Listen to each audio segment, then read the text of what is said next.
যে আপনি আজ থেকে দায়িত্ব নিয়ে দেখতে লাগলেন যে ঠিক আছে দেখি তো কে মুসলিম কিন্তু মুমিন নয়,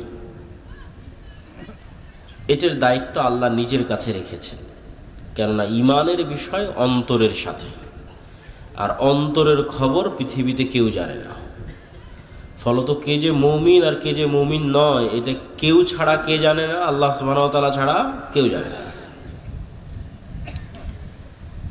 তাহলে ইসলাম বাহ্যিক, যে একটা মানুষ এসে বলল ভাই আশহাদু আল্লা ইলাহা ইল্লাল্লাহ ওয়া আশহাদু আন্না মুহাম্মাদার রাসূলুল্লাহ, আমি সাক্ষ্য দিচ্ছি আল্লাহ ব্যতীত কোনো মাবুদ নেই, মুহাম্মদ সাল্লাল্লাহু আলাইহি সাল্লাম আল্লাহর রাসূল। অন্তরে এটা আছে কিনা কেউ জানে না। একটা মানুষ বাহ্যিকভাবে মসজিদে এসে সালাত আদায় করতেছে, সে মুসলমান হিসেবে গণ্য হবে, তার রক্ত হারাম। জাকাতের সময় জাকাত দিচ্ছে, রোজার দিনে রোজা থাকছে অথবা থাকাটা দেখাচ্ছে, তাহলে এরা সবাই বাহ্যিকভাবে মুসলমান হিসেবে গণ্য হবে। কিন্তু এই মুসলমান ব্যক্তি মুমিন না হয়ে মুনাফিকও হতে পারে। স্বয়ং রাসূল সাল্লাল্লাহু আলাইহি ওয়াসাল্লামের যুগে মুনাফিক ছিল, আমাদের যুগেও মুনাফিক আছে। এবং আমি গত 1.5-2 বছর মুনাফিকির যে আলামত সেটিকেই বক্তব্যের বিষয়বস্তু বানিয়েছিলাম, যে রাসূলুল্লাহ সাল্লাল্লাহু আলাইহি ওয়াসাল্লাম বলেছেন যে মুনাফিকের আলামত ইযা হাদ্দাসা কাযাবা ওয়া ইযা ওয়া'আদা আখলাফা ওয়া ইযা তুমিনা খানা, কথা বললে মিথ্যা বলে, ওয়াদা করলে ভঙ্গ করে, দায়িত্ব দেওয়া হলে দায়িত্বের সাথে খেয়ানত করে। তো আমি বক্তব্য দিতে গিয়ে বলেছি যে 5 ওয়াক্ত সালাত আদায়কারী, নামাজি, হাজি, ওমরাকারী মুসলমানের অভাব নাই, কিন্তু সত্যবাদী, নিজ দায়িত্বের উপর ন্যায়পরায়ণ, নিজ দায়িত্বের আমানতের খেয়ানত করে না, এরকম মুসলমান খুঁজে পাওয়া কঠিন। কেননা গত 16 বছর যারা ছিল তারাও তাহাজ্জুদের সালাত আদায় করত। তাহলে আপনি তাহাজ্জুদের সালাত আদায় করার পরেও আপনি সত্যবাদী নন, মিথ্যুক। কেননা যে রাজনীতি আমাদের দেশে আছে, গণতান্ত্রিক রাজনীতি, এটা মিথ্যা ছাড়া চলা সম্ভব নয়। তো এটা করতে হলে মিথ্যা বলতেই হবে। এভাবেই এর সিস্টেমটা ডেভেলপ করা আছে। সেটা পার্টির মধ্যে হোক, পার্টির বাইরে হোক, অন্য দলের বিরুদ্ধে হোক, অন্য দলের পক্ষে হোক। পার্টির মধ্যেও কেননা একই আসনে 5 জন 10 জন করে মনোনয়ন নেওয়ার জন্য প্রতিযোগিতা করতেছে। তাহলে পার্টির চেয়ারম্যানের কাছে তো সবাইকে মিথ্যা বলতে হবে, না হলে তো আরেকজনকে মনোনয়ন দিয়ে দিতে পারে। বুঝতে পারেননি? আরেকজনের নামে তো মিথ্যা বলতে হবে যে না ও এটা করে না, ও এটা করে না, ও এটা করে না। এইভাবেই এই রাজনীতিটা ডেভেলপ করা আছে।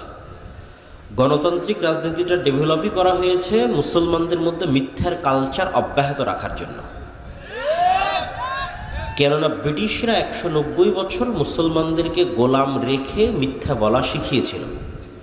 বাই বর্ন মুসলমানেরা মিথ্যা বলা জানত না। আর মক্কার মুশরিকরা, কাফেররা পর্যন্ত মিথ্যা বলা জানত না। মুসলমান তো বহু দূরের কথা। আবু সুফিয়ান মুহাম্মদ সাল্লাল্লাহু আলাইহি ওয়াসাল্লামের সবচেয়ে বড় শত্রু, সব যুদ্ধে আল্লাহর নবীর বিরুদ্ধে নেতৃত্ব দিয়েছে। তা আবু সুফিয়ান যখন বাদশাহ হিরাক্লিয়াসের দরবারে, তখন লাইভ নাই, রেকর্ডিং নাই, কেউ সাক্ষী দিবে তার বিরুদ্ধে সেটা নাই, কিচ্ছু নাই, ফোন নাই, মাইক নাই, কিচ্ছু নাই। আবু সুফিয়ান চাইলেই মিথ্যা বলতে পারত, কিন্তু আবু সুফিয়ানেরা মিথ্যা বলাটা জানতো না। তো মিথ্যা না বললেই মানুষ নেতা হয়ে যায়, মানে সত্যিকার জন্মগত প্রকৃত নেতা মিথ্যা না বললে অটোমেটিক নেতা হয়ে যাবে, এবং ন্যায় পরায়ণ হলে অটোমেটিক নেতা হয়ে যাবে। এটা হচ্ছে বাই ডিফল্ট নেতা, অটোমেটিক নেতা যদি ন্যায় পরায়ণ হয়। এই নেতৃত্বের গুণ ছিল মুহাম্মদ সাল্লাল্লাহু আলাইহি ওয়াসাল্লামের মধ্যে, এই নেতৃত্বের গুণ ছিল নবীদের মধ্যে, এই নেতৃত্বের গুণ মুসলমানদের।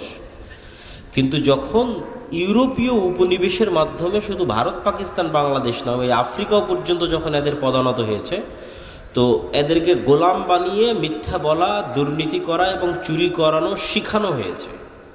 কেননা আপনি যখন গোলামি করবেন তখন এটা ছাড়া রাস্তা থাকে না। সারাদিন না খেয়ে আছে 5 জন মানুষ, এখানে সারাদিন না খেয়ে আছে। আমি একটা রুটি নিক্ষেপ করে দিলাম, তো 5 জন ক্ষুধার্ত মানুষ এই রুটিটা নিয়ে কাড়াকাড়ি করবে না? এই রুটিটা পাওয়ার জন্য একজন আরেকজনকে হত্যা করবে না? এটাই হলো গোলামির মাধ্যমে ট্রেনিংটা হয়। যখন আপনি গোলাম হয়ে গেছেন তখন একটা টাকার জন্য মিথ্যা বলবেন, একটা টাকার জন্য আরেকজনকে হত্যা করবেন, একটা টাকার জন্য আরেকজনকে ধোঁকা দিবেন। এই কালচারটা গোলামির মধ্যে তৈরি হয়। বানু ইসরাইলদের ইতিহাস পবিত্র কোরআনে এত বেশি কেন দেওয়া আছে?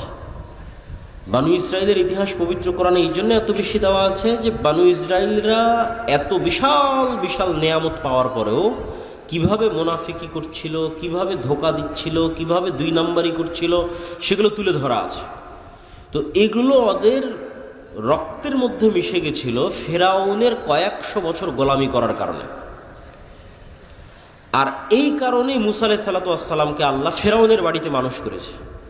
কেননা মুসা যদি আর 10টা বানু ইসরায়েলের সাথে মানুষ হতো, তাহলে আর 10টা বানু ইসরায়েলকে খাওয়ার জন্য মিথ্যা বলতে হয়, চাকরির জন্য মিথ্যা বলতে হয়, একটা রুটির জন্য দুর্নীতি করতে হয়। তাহলে মুসা আলাইহিস সালাম ওদের সাথে থাকতে থাকতে ওই গোলামির নেচারগুলো না রক্তের মধ্যে ঢুকে যেত, বিকজ তার জাতি হচ্ছে গোলাম, বানু ইসরায়েলরা গোলাম। তো মুসা আলাইহিস সালামের মধ্যে যেন গোলামির স্বভাব না ঢুকে, এই জন্য বাদশার বাড়িতে মানুষ করা হয়েছে, যেন জন্মগত সত্য বলা, জন্মগত ন্যায়পরায়ণ হওয়া যেন ভিতরে থেকে যায়, নষ্ট যেন না হয়। তো আফগানিস্তানে কেউ বাহির থেকে এসে টিকতে পারেনি কেন? বেশিরভাগ আফগানিদের জন্মগত সত্য বলা এবং জন্মগত ন্যায়পরায়ণ হওয়ার স্বভাবটাকে ধ্বংস করতে পারেনি। এই জন্য কেউ আফগানিস্তানে এসে সেভাবে বেশি দিন টিকতে পারেনি। আর যেই জাতিরই আপনি জন্মগত সত্য বলা এবং জন্মগত ন্যায়পরায়ণ হওয়ার স্বভাব ধ্বংস করে দিয়েছেন, আগের 16 বছরের যারা ছিল তারা যেমন বিক্রি হয়ে গেছে, এখন যারা আছে তারাও পাল্লা দিচ্ছে কে কার কাছে বিক্রি হয়ে যাবে, কে আমেরিকার কাছে বিক্রি হবে আর কে ভারতের কাছে বিক্রি হবে। কেন? স্বভাব রক্তের মধ্যে গোলামি, অতএব টাকার কাছে বিক্রি হতে হবে। এখানে আপনি কল্যাণকর যতক্ষণ এই দুইটা মৌলিক নেতৃত্বের মূলনীতি ঠিক না হবে। আল্লামা ইকবাল বলেছেন, सबक फिर से पढ़ सदाकत का, शुजाअत का, আদালত का, लिया जाएगा तुझसे काम, दुनिया की इमामत का। মুসলমানদের মধ্যে নামাজ আদায়কারী মুসলমানের কমতি নাই, মুসলমানদের মধ্যে হাজি মুসলমানের কমতি নাই, দানশীল মুসলমানের কমতি নাই, কিন্তু মিথ্যা বলবে না, সত্য কথা বলবে এবং ন্যায় পরায়ণতার উপর অটল থাকবে, দুর্নীতি করবে না, নিজ দায়িত্বের আমানতের খেয়ানত করবে না। এই রকম মুসলমানেরই অভাব পড়ে গেছে। এই রকম মুসলমান যদি তৈরি হয়ে যায় তো সারা পৃথিবী আবার মুসলমানেরা নেতৃত্ব দিবে। এই বক্তব্য আমি দীর্ঘ গত 1.5-2 বছর দিয়ে এসেছি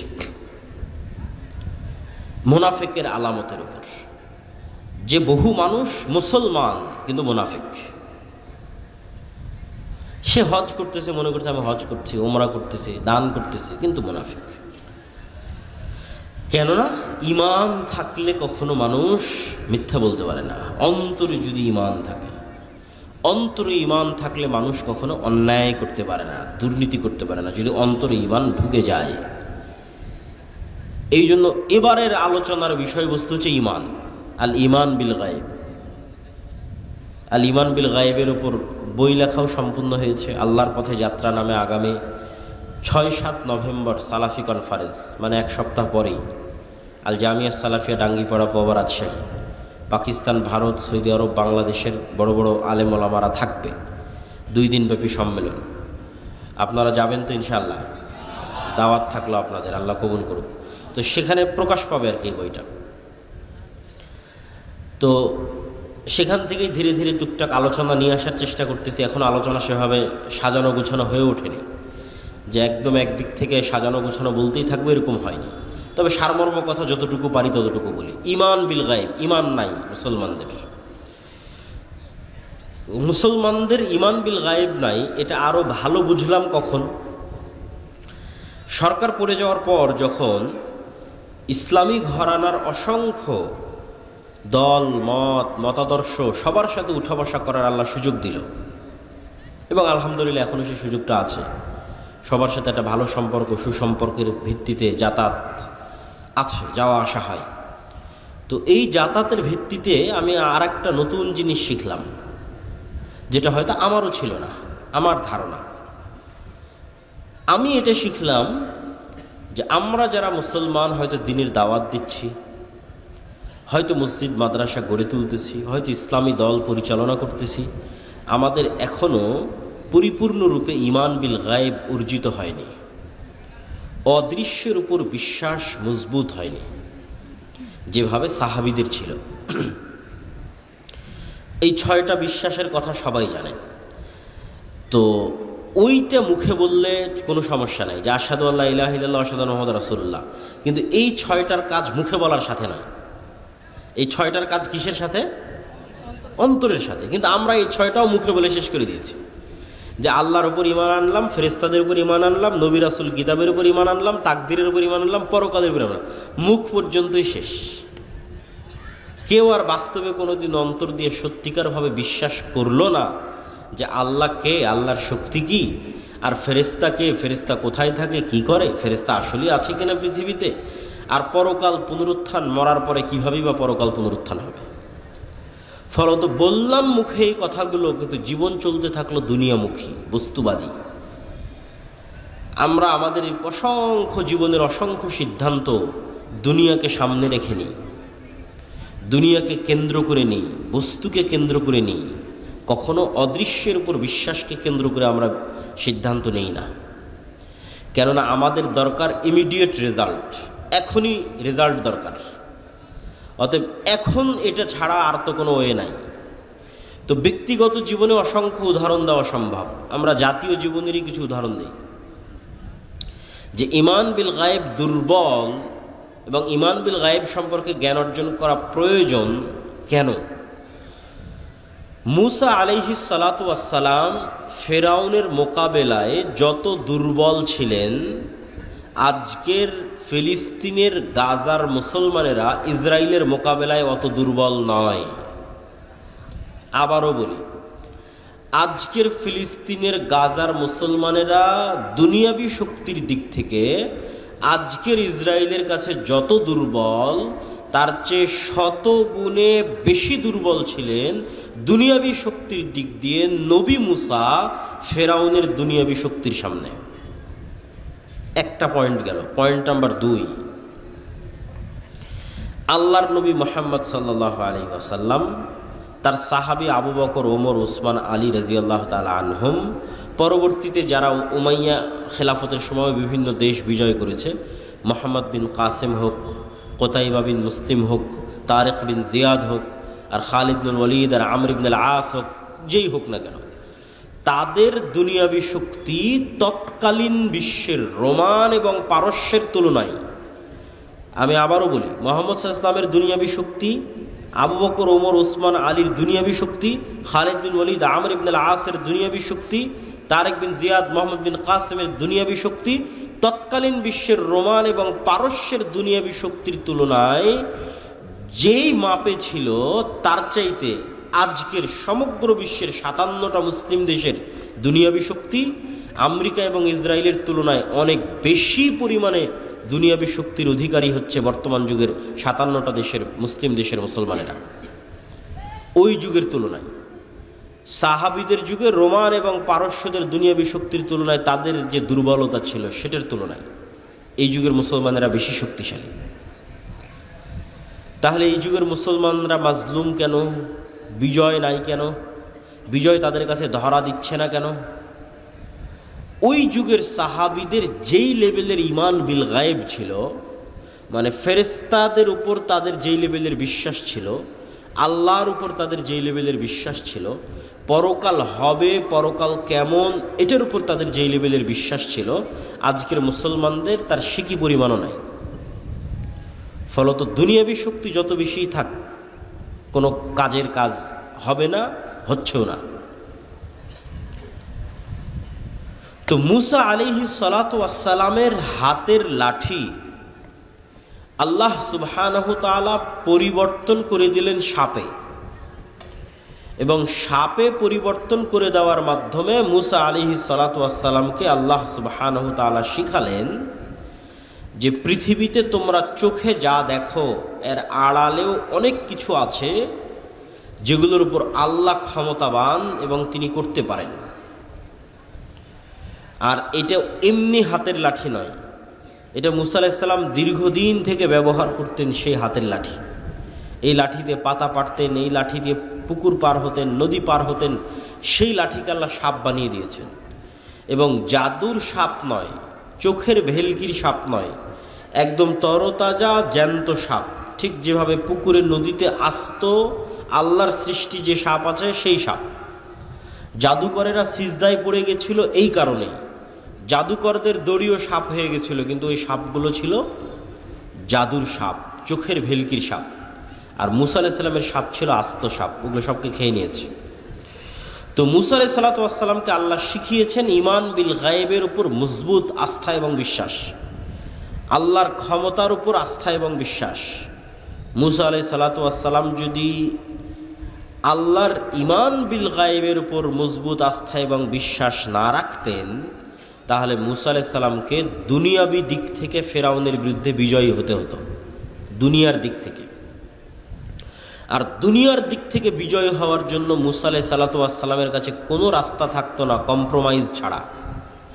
কেননা মুসা আলাইহিস সালামের তো কোনো দুনিয়াবি শক্তি নাই, অতএব তাকে কম্প্রোমাইজ করতে হবে।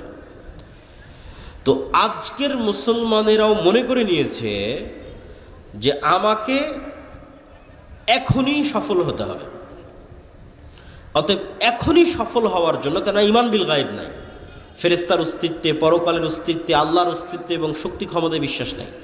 অতএব এখনই যদি আমি সফল হতে চাই, তাহলে দুনিয়াবি যে রাস্তাগুলো আছে এই রাস্তাগুলোই আমাকে অবলম্বন করতে হবে।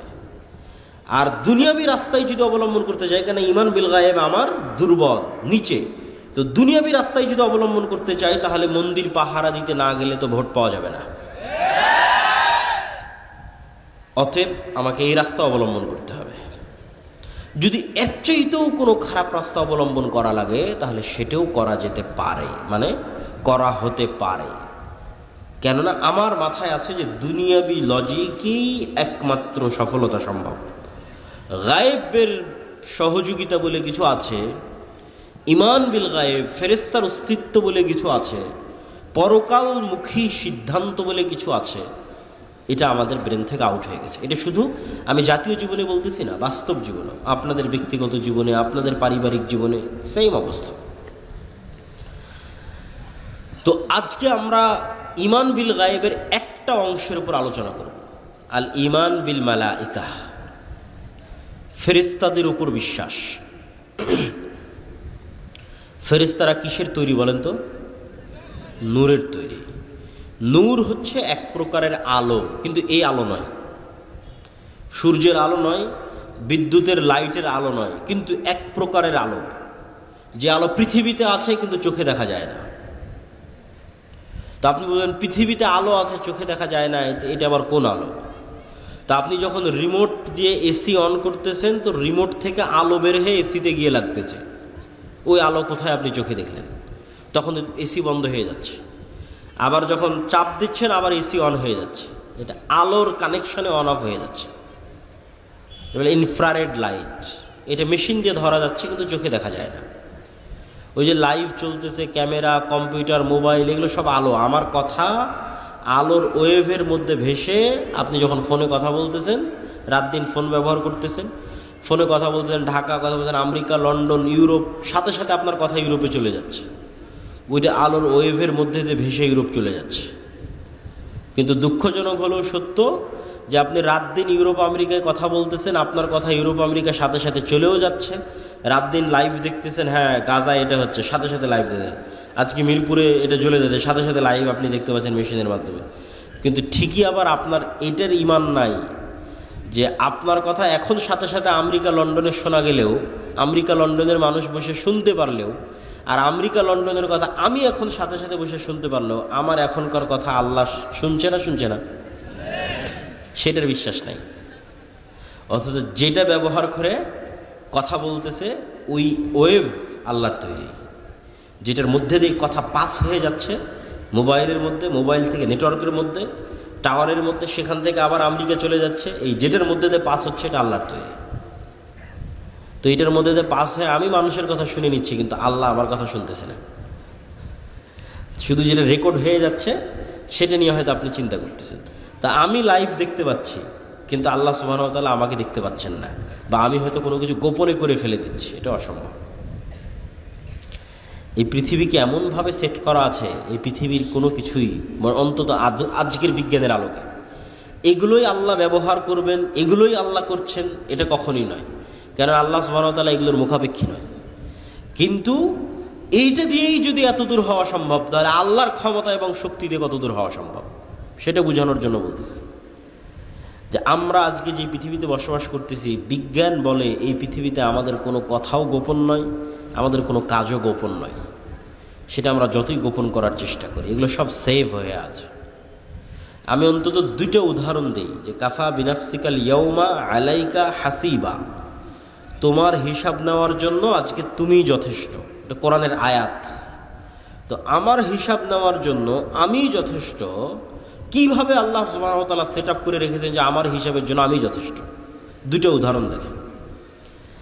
আল্লাহ সুবহানাহু ওয়া তাআলা কিভাবে করবেন তা আল্লাহ সুবহানাহু ওয়া তাআলা ভালো জানেন, কিন্তু বিজ্ঞানের আলোকে আমি দুটো উদাহরণ দিই, যেটাতে এখন যদি আমরা চাই যে আপনার বিচার করব, মানুষ যদি চায় যে মানুষের বিচার করবে, আর আল্লাহ যদি মানুষকে ক্ষমতা দিয়ে দেয় তো মানুষও পারবে। সেটা কি? বেশি না, একটু ছোট্ট কল্পনা করেন যে আমার এই কথা আলোর মধ্যে দিয়ে আমেরিকা চলে যাচ্ছে, ওয়েভের মধ্যে দিয়ে, ওইটা দিয়ে আমরা লাইভ দেখতেছি, ওইটার উপরে ইন্টারনেট টিকে আছে। তো এই যে আলোর যে একটা গতি, আলো অন করেন, অফ করার পর অন করেন, ওখান থেকে আসতে একটু হলেও সময় লাগে। এটা টর্চ লাইট ছাড়েন, একটু হলেও ওই মাথায় যেতে সময় লাগে। তো এই যে যত দ্রুত আলোটা চলে গেল, এই আলোর যাওয়ার যে গতি, এই গতির চাইতে আমরা দ্রুত কোনো গতির যন্ত্র বানিয়ে ফেলেছি।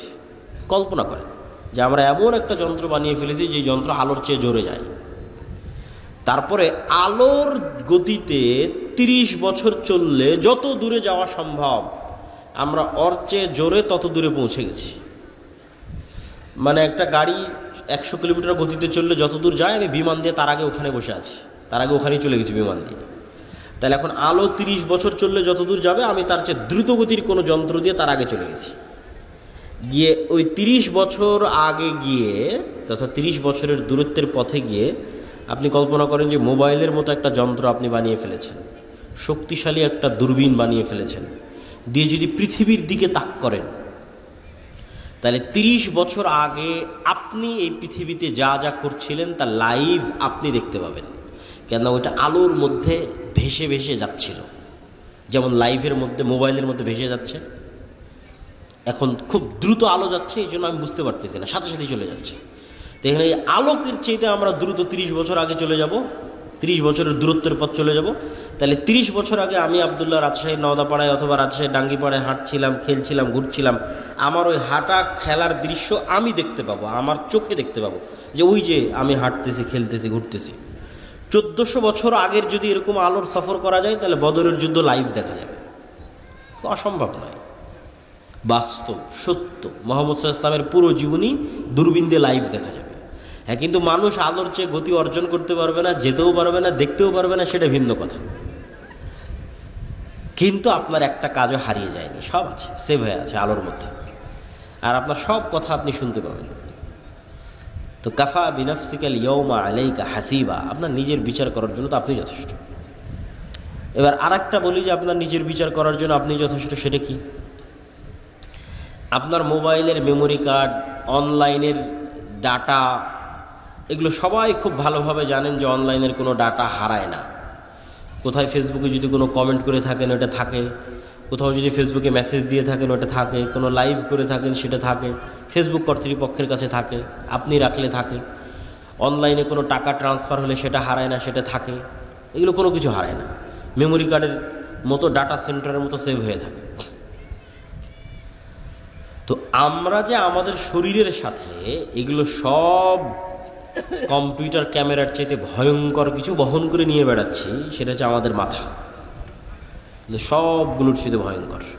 এরা যেমন ক্যামেরা দিয়ে আমাকে ভিডিও করতেছে, করার পর এটা চিপস বের করে কম্পিউটারে দিবে, তাই না? সেখানে এটা সেভ হবে। তো আমার এটা ক্যামেরা, আমি এটাতে যা যা দেখতেছি সব এখানে সেভ হচ্ছে, আমার মেমোরিতে সেভ হচ্ছে। আমি যা যা দেখতেছি আমার মেমোরিতে সেভ হচ্ছে, আমি যা যা শুনতেছি সব আমার মেমোরিতে সেভ হচ্ছে, আমার মেমোরিতে। এখন ইলন মাস্ক বলতেছে যে সে মানুষের ব্রেনের সাথে ইন্টারনেট কানেক্ট করার প্রযুক্তি নিয়ে আসার চেষ্টা করতেছে, যাতে মানুষের ব্রেনের ডাটা অটোমেটিক ট্রান্সফার করা যায়। তাহলে কয়দিন পর তো আপনি আপনার ব্রেনের ডাটা ট্রান্সফার করে আপনি দেখতে পাবেন যে আপনি মোবাইলে কি দেখছিলেন, আপনার ব্রেনে সেভ হয়ে আছে কি দেখছিলেন, কেন এই ক্যামেরা দিয়ে গেছে এখানে সেভ হয়েছে। আপনি কান দিয়ে কি শুনছিলেন এখানে সেভ হয়ে আছে। কিন্তু মোবাইলের এদের ক্যামেরায় যে পরিমাণ জিবি ধারণ করা সম্ভব, তার সাথে হাজার লক্ষ কোটি গুণ জিবি এখানে ধারণ করা সম্ভব। 500 বছর যদি মানুষের ব্রেন কাজ করে, তাহলে 500 বছর যা যা দেখবে সব এই ব্রেনে সেভ থাকবে। এরকম পাওয়ারফুল মানুষের ব্রেন, এবং 500 বছরে যা যা শুনবে সব এখানে সেভ থাকবে। তো কাফা বিনাফসিকাল ইয়াউমা আলাইকা হাসিবা, আজকে তোমার বিচারের জন্য তুমি যথেষ্ট, সব তো তোমার ব্রেনেই সেভ হয়ে আছে। এটা শুধু ডাটা ট্রান্সফার করা লাগবে, যেহেতু কয়েকদিন পর মানুষই করে ফেলতেছে। আমি আল্লাহর কথাই যাচ্ছি না। আল্লাহ সুবহানাহু ওয়া তাআলা কিভাবে মানুষকে ধরবে সেটা আল্লাহ সুবহানাহু ওয়া তাআলা জানেন। আপনি যদি আপনার বিচার করতে চান তা আপনিই পারবেন, যে চলো আমি কি কি করেছি সব এই ব্রেনে সেভ হয়ে আছে, কি দেখেছি কি বলেছি কি শুনেছি সব সেভ হয়ে আছে, কিচ্ছু আপনার এই ব্রেন ভুলেনি। ডাটা ট্রান্সফার করলে আপনি সব দেখতে পাবেন। আর এই যে আলো ওয়েভ, এর মধ্যে সব সেভ হয়ে আছে। সম্মানিত উপস্থিতি, আমরা যে আলোচনা থেকে এখানে আসছিলাম যে ফেরেশতারা নূরের তৈরি, তো নূর তো দেখা যায় না। তো নূর এমন এক প্রকারের আলো যা দেখা যায় না, কিন্তু আলো এটা পৃথিবীতে আছে। তো এটা বোঝানোর জন্য অসংখ্য দলিল আছে। আমার ওই আল্লাহর পথে যাত্রা বই অসংখ্য দলিল আমি দিয়ে রেখেছি। আজকের এই সংক্ষিপ্ত আলোচনা একটু অল্প অল্প করে বলি, কেন বক্তব্য দীর্ঘায়িত করতে চাই না, সংক্ষিপ্ত করতে চাই। আবারও আমাদেরকে রাজশাহী নয় ঢাকা ফিরে যেতে হবে, এটা একটু কষ্টকর আর কি। আল্লাহুম্মা জাআল ফি কলবি নূরা, রাসূল সাল্লাল্লাহু আলাইহি ওয়াসাল্লাম বলছেন, হে আল্লাহ আমার অন্তরে নূর তৈরি করে দেন। সামিঈ নূরা, কানে নূর তৈরি করে দেন। বাসরি নূরা, চোখে নূর তৈরি করে দেন। সামনে নূর তৈরি করে দেন, পিছনে নূর তৈরি করে দেন, ডানে নূর তৈরি করে দেন, বামে নূর তৈরি করে দেন, উপরে নূর তৈরি করে দেন, পায়ের নিচে নূর তৈরি করে দেন। তাহলে নূর একটা অস্তিত্বশীল জিনিস, যা সামনে পিছে আগে পরে চোখে কানে অন্তরে তৈরি হতে পারে। লাইটের বাল্বের ভোল্টের মতো বাড়ে কমে। নূর লাইটের বাল্বের ভোল্টের মতো, যেমন যে ফ্যানের পাওয়ারটা বাড়িয়ে দিল, ঠিক যেমন আপনি চোখের পাওয়ার যখন কমে যাচ্ছে তখন চশমা লাগিয়ে নিচ্ছেন, কানের পাওয়ার যখন কমে যাচ্ছে তখন কানে মেশিন লাগিয়ে নিচ্ছেন। তো আপনার কানের পাওয়ারের কম বেশির অস্তিত্বটা যেমন সত্য, চোখের পাওয়ারের কম বেশির অস্তিত্ব যেমন সত্য, এই চোখে নূর তৈরি হয়, কানে নূর তৈরি হয়, অন্তরে নূর তৈরি হয়, এটা তেমন সত্য। রাসূলুল্লাহ সাল্লাল্লাহু আলাইহি ওয়াসাল্লাম বলছেন, আমাদের চোখে আমরা যে পৃথিবী দেখি, এই পৃথিবী আর যে গায়েব আমরা দেখতে পাই না আল্লাহর অস্তিত্ব, এই দুইটার মধ্যে পর্দা হচ্ছে নূর। আল্লাহর চেহারা, আল্লাহর অস্তিত্ব আমরা যে দেখতে পাই না, এই দুইটার মধ্যে পর্দা হচ্ছে নূর। লাউ কাশাফাহু, যদি এই নূর সরিয়ে দেওয়া হতো, পৃথিবীতে যে নূর আছে, আসমান এবং জমিনে যে নূর আছে, নূর যদি সরিয়ে দেওয়া হতো, আল্লাহর চেহারার তাজাল্লিতে আসমান এবং জমিন ধ্বংস হয়ে যেত। আল্লাহু নূরুস সামাওয়াতি ওয়াল আরজ, আল্লাহ হচ্ছেন আসমান এবং জমিনের নূর। সম্মানিত উপস্থিতি, তাহলে নূরের তৈরি ফেরেশতা। নূর এমন এক প্রকারের আলো যা চোখে দেখা যায় না। 2 নাম্বার, যা মেশিনেও ধরা যায় না। কিছু আলো তো যেগুলো চোখে দেখা যায় না, মেশিনে ধরা পড়তেছে, ওই যে মোবাইলের ক্যামেরার, তারপরে হচ্ছে রিমোট কন্ট্রোলের। কিন্তু এক প্রকারের আলো নূর, যা চোখেও দেখা যায় না, মেশিনেও ধরা পড়ে না।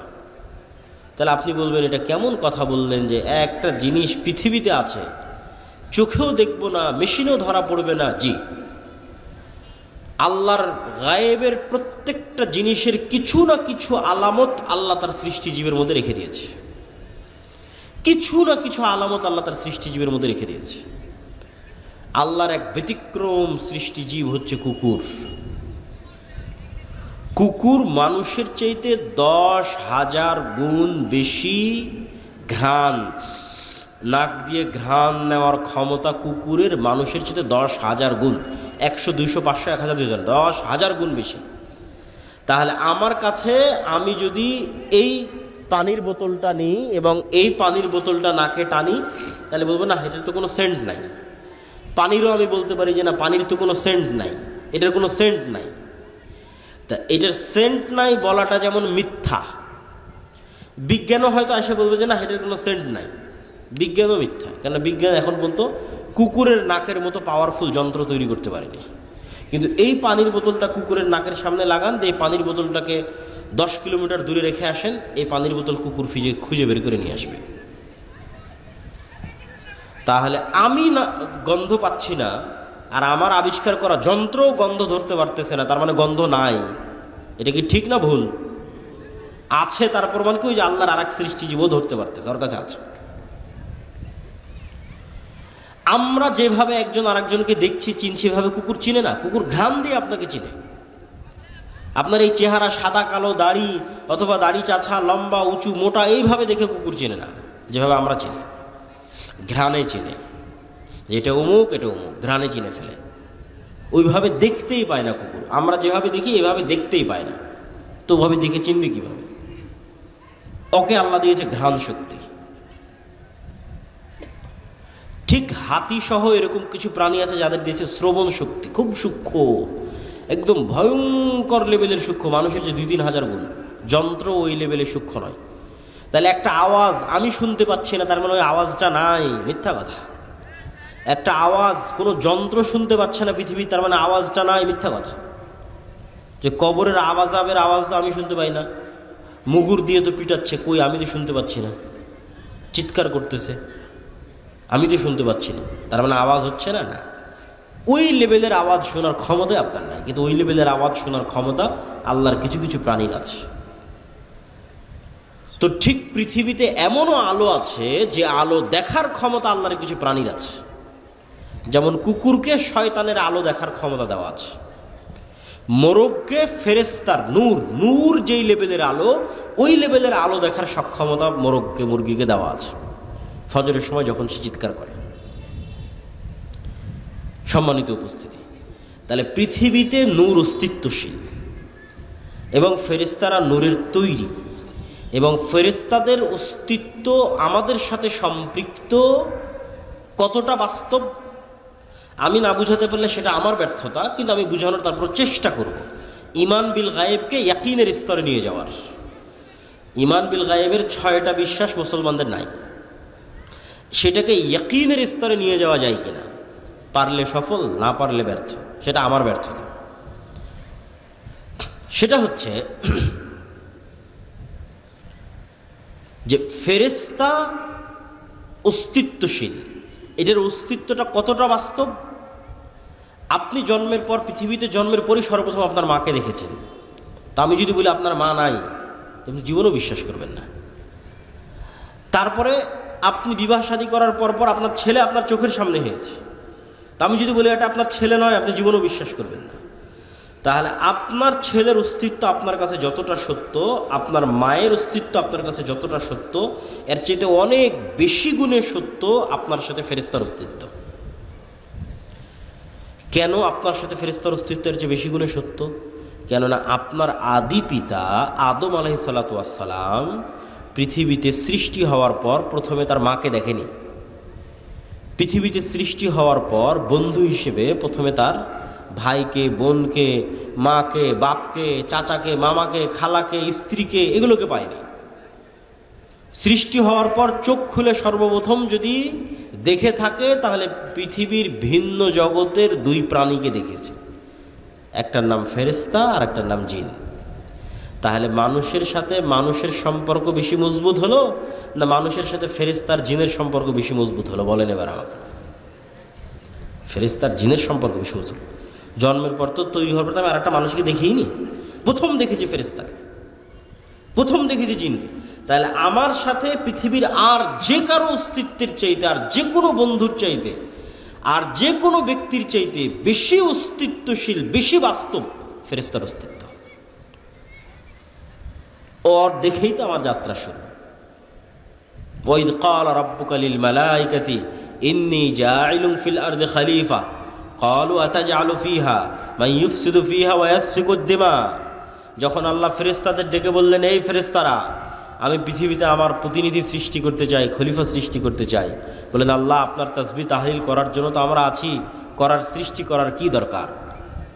তোমরা তা জানো না যা আমি জানি।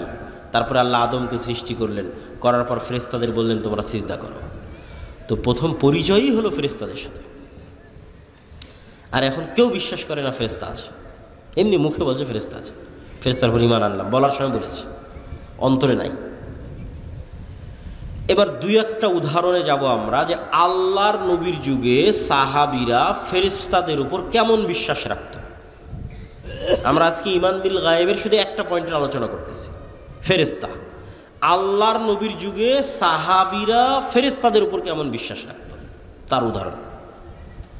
তবে তার আগে 2 মিনিট একটু গুরুত্বপূর্ণ জরুরি কথা, সেটা হচ্ছে আমরা যে মসজিদের আয়োজনে এখানে উপস্থিত হয়েছি, এই মসজিদটি একটি নির্মাণাধীন মসজিদ, এবং আমাকে যেভাবে বলা হয়েছে যে ছাদ অথবা কোনো একটা জায়গায় গিয়ে কাজ আটকে আছে। তো আপনারা যারা এখানে উপস্থিত হয়েছেন সকলের প্রতি দত্ত আহ্বান থাকবে যে পরকালের আল্লাহ সুবহানাহু তাআলার দরবারে আপনাদের যে ব্যাংক অ্যাকাউন্ট ওপেন করা আছে, যেটাতে লাভের মাত্রার কোনো পার্সেন্টেজের কোনো সীমা নাই, বরং বাড়তেই থাকবে বাড়তেই থাকবে বাড়তেই থাকবে, এবং যেটা দিয়ে কিয়ামতের মাঠের অসংখ্য বিপদ থেকে বাঁচা যাবে। কোথাও ইবাদতের কমতি থাকলে সেটা কাভার দেওয়া যাবে, ব্যাকআপ দেওয়া যাবে, কোথাও গুনাহ থাকলে সেটার কাফফারায় ব্যাকআপ দেওয়া যাবে, কোথাও কোনো মানুষের হক নষ্ট হয়ে থাকলে সেটার কাফফারায় ব্যাকআপ দেওয়া যাবে। কিয়ামতের মাঠে যেহেতু কোনো মুদ্রা টাকা পয়সা থাকবে না, সেহেতু আগে থেকেই টাকা পয়সা পাঠিয়ে রাখা ভালো। তো আগে থেকে টাকা পয়সা পাঠানো থাকলে এবং আল্লাহ সেগুলোকে বাড়াতে থাকলে কিয়ামতের মাঠে বিপদের সময় এই পাঠানো টাকাগুলো কাজে লাগবে। ঠিক দুনিয়াতে যেমন জমানো টাকা বিপদের সময় কাজে লাগে, কিয়ামতের মাঠে জমানো টাকা বিপদের সময় কাজে লাগবে। তো কেউ যদি স্বেচ্ছাসেবকেরা থাকে, যদি যায়, আপনারা সহযোগিতা করবেন। আমরা আমাদের বক্তব্য সামনে আগাই। মুহাম্মদ সাল্লাল্লাহু আলাইহি ওয়াসাল্লামের যুগে সাহাবীদের বিশ্বাস ফেরেশতার উপরে। খুব মজার মজার কয়েকটা ঘটনা আপনাদের সামনে বলবো, যেই ঘটনাগুলো একটা আর একটার সাথে কানেক্ট করলে আপনি দেখবেন যে ফেরেশতা চরিত্র সাহাবীদের সামনে কেমন ছিল আর আমাদের সামনে কেমন। মজার মজার কয়েকটা ঘটনা। সাদ বিন মুআজ নামে এক বিখ্যাত সাহাবী, আউস এবং খাজরাজ গোত্রের নেতা, আনসারী সাহাবী, খন্দকের যুদ্ধে শহীদ হয়েছেন। রাসূল সাল্লাল্লাহু আলাইহি সাল্লাম বলছে, সাদ বিন মুআজের জানাজায় ৭০,০০০ ফেরেশতা অংশগ্রহণ করেছে। জাবের রাদিয়াল্লাহু তাআলা আনহু উহুদের যুদ্ধে শহীদ হয়েছেন। জাবের রাদিয়াল্লাহু তাআলার পিতা। তো জাবের রাদিয়াল্লাহু তাআলা আনহু যখন তার পিতার মৃত্যুতে কাঁদছেন, তখন রাসূল সাল্লাল্লাহু আলাইহি সাল্লাম বলছেন, জাবের তুমি কাঁদছো, তোমার পিতার লাশ এই মুহূর্তে ফেরেশতারা ঘিরে রেখেছে, ছায়া দিয়ে রেখেছে, তুমি কাঁদিও না। হানজালা রাদিয়াল্লাহু তাআলা আনহু শহীদ হয়েছেন। তো হানজালা রাদিয়াল্লাহু তাআলা আনহু বাসর ঘর থেকে বের হয়ে গিয়ে যুদ্ধে অংশগ্রহণ করেছিলেন। তো সাহাবীরা তাকে ফরজ গোসল দেওয়ার জন্য গোসল দিবেন। রাসূল সাল্লাল্লাহু আলাইহি সাল্লাম বলছে, হানজালাকে গোসল দেওয়ার দরকার নেই, এই জন্য যে অলরেডি ফেরেশতারা তাকে গোসল দিয়ে ফেলেছে, ইতিমধ্যেই ফেরেশতারা তাকে গোসল দিয়ে ফেলেছে। এগুলো সব রাসূল সাল্লাল্লাহু আলাইহি ওয়াসাল্লামের জীবদ্দশায় সাহাবীদের উপস্থিতিতে পরস্পরের কথায় কিভাবে ফেরেশতাদের কথাটা আসতেছে সেটার কিছু উদাহরণ। আব্দুর রহমান বিন আউফ রাদিয়াল্লাহু তাআলা আনহু বলছে যে আমি যুদ্ধ করছি, তো আমার দুই পাশে দুইজন সাদা পোশাকধারী ব্যক্তি খুব ভয়ঙ্করভাবে যুদ্ধ করতেছে। আমি এদের কোনোদিন মদিনাতে আগেও কোনোদিন দেখিনি, পরেও কোনোদিন দেখিনি। তো রাসূল সাল্লাল্লাহু আলাইহি ওয়াসাল্লামকে এই ঘটনা জানালে রাসূল সাল্লাল্লাহু আলাইহি ওয়াসাল্লাম বললেন, এরা ছিল জিবরাইল এবং মিকাইল, যুদ্ধ করার জন্য এসেছে। এক সাহাবী এক মুশরিককে আঘাত করার জন্য যুদ্ধের মাঠে তাকে তাড়া করতেছেন। আমি সংক্ষেপে বলে যাচ্ছি, শুধু বাংলা সংক্ষেপে বলতেছি। তাড়া করতেছেন, তো অদৃশ্য থেকে আওয়াজ আসলো, আকদিম ইয়া হাইজুম। আওয়াজ আসার পর এবার সাহাবী যখন তাকে হামলা করতে যাবে, তো দেখে ওই ব্যক্তি আগেই উল্টে পড়ে আছে এবং তার ক্ষত স্থান থেকে রক্ত বের হচ্ছে, আহত স্থান থেকে। সাহাবী এই ঘটনা রাসূল সাল্লাল্লাহু আলাইহি সাল্লামকে বললে, আল্লাহর নবী বললেন, এটা তৃতীয় আসমান থেকে আসা ফেরেশতার আক্রমণ ছিল।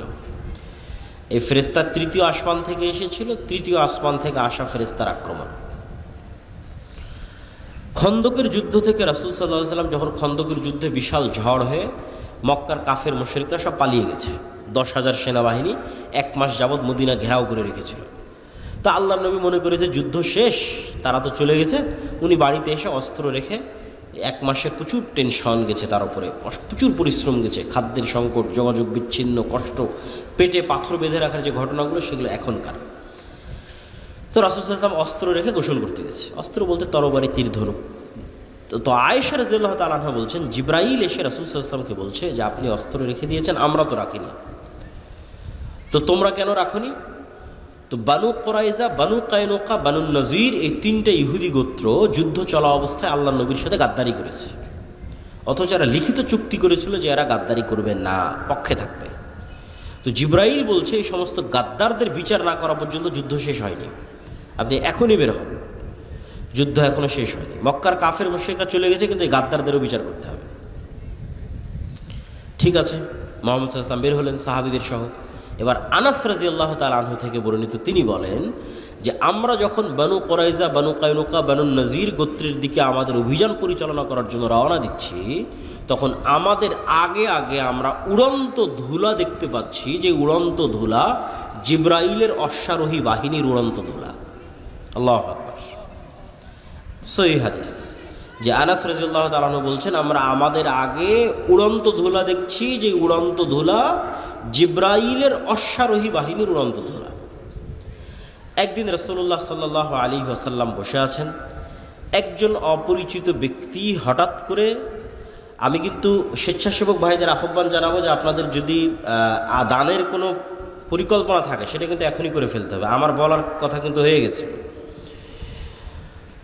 তো একদিন রাসূলুল্লাহ সাল্লাল্লাহু আলাইহি ওয়াসাল্লাম বসে আছেন, একজন অপরিচিত ব্যক্তি মসজিদের মধ্যে প্রবেশ করেছে। ওমর রাদিয়াল্লাহু তাআলা আনহু বলছেন যে আমরা তাকে মদিনায় আগেও কোনোদিন দেখিনি, পরেও কোনোদিন দেখিনি, আর তার শরীরে সফরের কোনো আলামত নাই, আর এটা বিমানের সফর নয়, মরুভূমির সফর। আমি বিমানে ঢাকা থেকে এসে এখন আপনার এখানে পৌঁছেছি, তারপরেও একটু ঘামের আলামত আছে, একটু খাবার খেয়েছি বা কোথাও চলেছি তার একটু ময়লা লাগার আলামত আছে, সফরে যে আছি তার আলামত আছে বিমানে সফর করার পর। আর ওই যুগের সফর মরুভূমির সফর, ঘোড়ায় হবে, উটে হবে। তো এসে আল্লাহ নবীকে জিজ্ঞেস করছে ঈমান কাকে বলে, ইসলাম কাকে বলে, ইহসান কাকে বলে, কিয়ামত কখন হবে, সব উত্তর দেওয়ার পর আল্লাহর নবী বলছে জানো এটা কে ছিল? তো বলে না। তো বলে এটা জিবরাইল ছিল, তোমাদেরকে দিন শিখানোর জন্য এসেছিল। রাসূল সাল্লাল্লাহু আলাইহি ওয়াসাল্লাম বলতেছে আজকে আমার বাড়িতে জিবরাইল আসেনি। কেন আসেনি? তাহলে একটা ছবি থাকার কারণে। রাসূল সাল্লাল্লাহু আলাইহি ওয়াসাল্লাম বলতেছে যে আমাকে জিবরাইল বারবার মিসওয়াক করতে বলে, কেন আমার মুখের গন্ধে জিবরাইলের কষ্ট হয়। রাসূল সাল্লাল্লাহু আলাইহি ওয়াসাল্লাম বলতেছে তোমরা মসজিদে পেঁয়াজ এবং রসুন খেয়ে যেও না, কেননা পেঁয়াজ এবং রসুনের গন্ধে ফেরেশতাদের কষ্ট হয়।